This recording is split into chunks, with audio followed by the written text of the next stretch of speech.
The most important thing to remember is this: your inner being never looks back. It doesn't sift through the past to figure out what to give you now. Your inner being is always looking forward, always guiding you toward what's next. When you keep looking back, you're stepping into a minefield of old emotions, old beliefs, and old patterns that don't serve you anymore. Even when you try to wipe out the past, notice how it doesn't really go away. Instead, it shines a bigger light on it. The more you say, "I'm not going to think about that anymore," the more you're actually thinking about it. The real solution isn't to fight against the thought. It's to change the subject. Instead of focusing on what went wrong, focus on what makes you happy. Happiness should be the subject, not a specific relationship, job, or event that you think is the key to happiness. There are so many paths to joy. You don't need just one. True happiness isn't about attaching your joy to a single outcome.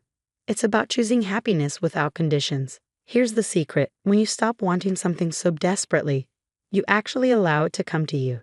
When you stop needing it, you stop resisting it. The less you resist, the faster it flows in. Think about it like this: if you want something a little, with no resistance, it will come easily. If you want it a lot, but doubt it will happen, the struggle begins. If you desperately want something, but deep down don't believe it's possible, then it feels like an uphill battle. The key is to let the desire grow naturally. Start with a general desire, one that has no resistance in it. Let it gather momentum on its own. As it gains energy, it becomes stronger and clearer. Soon, it turns into a powerful desire without resistance, and before you know it, manifestations will start popping up everywhere.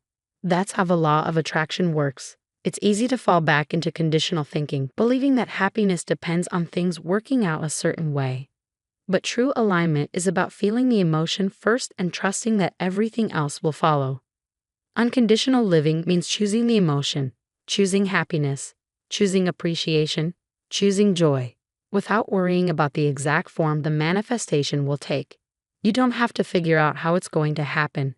You just have to know that it will be good when it does. You were right when you said, just focus on happiness. Just focus on appreciation.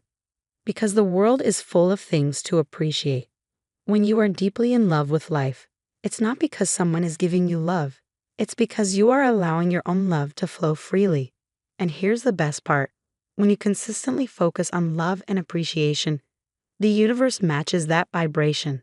The right person, the right opportunity, the right experience, they show up naturally because you are finally in alignment with them. We want this manifestation for you because it's delicious, not just the end result, but the entire journey. Every little success and every little challenge teaches you something about how creation works. And once you see how this works, you'll never doubt your ability to create again. You'll stop questioning whether you can have what you want because you'll know it's inevitable. Now, let's be clear about something. You can't get there from here. Not with resistance in the way. If there's something you want and you have a lot of resistance toward it, you can't get there from here. So what do? Do you push harder? Do you work more? No, that only increases the resistance. The real solution is simple. Get off the subject. Stop making it the center of your focus. The moment you stop obsessing about it, you make space for it to show up effortlessly. Think about it. Do you believe your vortex exists? Do you believe that everything you want is already lined up for you? If you do, then your only job is to get into the receiving mode. That means feeling good now. That means choosing alignment first, manifestation second. So how do you do that? You stop focusing on what isn't working. You let it fade. The less attention you give to what's missing, the more easily it comes to you. Next time you think about it, think of it in a general, positive way. It's like a movie. You need to retrain your perspective. Your inner being doesn't communicate in words. It communicates in feelings, impulses, and alignment. If you feel resistance, that's your sign to shift. Many people hold on to the same old habits, even when they don't work. But the moment you start focusing on what feels good, everything changes. Even a simple thought like, "I love where my life is headed," can be enough to shift your momentum. The universe is always yielding to you. It's giving you more than you even realize. As you become better at receiving, you'll start noticing just how much abundance is available to you. So, take a handful of good-feeling thoughts and run them into the ground. Just like a joke that gets funnier every time you tell it, keep replaying the thoughts that bring you joy. Let them become your new normal. Because when you do, the things you desire will naturally flow into your life, and it won't feel like effort. It will feel like the next logical step.